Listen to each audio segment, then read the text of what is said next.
ইরানের সম্ভাব্য পাল্টা হামলার আশঙ্কায় কাতার ও বাহরাইনের প্রধান সামরিক ঘাঁটি থেকে শত শত মার্কিন সেনাকে সরিয়ে নিয়েছে ওয়াশিংটন।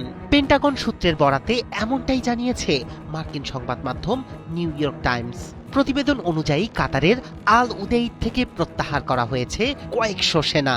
এটি মধ্যপ্রাচ্যে আমেরিকার সবচেয়ে বড় সামরিক ঘাঁটি। সাধারণত এখানে অবস্থান করে প্রায় 10,000 মার্কিন সেনা। এই ঘাঁটি এ অঞ্চলে মার্কিন বিমান অভিযানের প্রধান কেন্দ্র।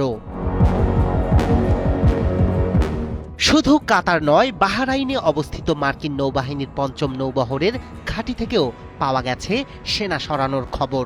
মধ্যপ্রাচ্যের সামুদ্রিক নিরাপত্তা তদারকির দায়িত্বে রয়েছে এই নৌবহর। ৫ম নৌবহর পারস্য উপসাগর ও আশপাশের জলসীমায় মার্কিন উপস্থিতির মূল প্রতীক।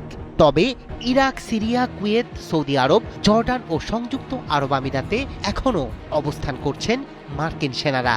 পেন্টাগন বলছে এটি পুরোপুরি প্রত্যাহার নয়, বরং কৌশলগত পুনর্বিন্যাস।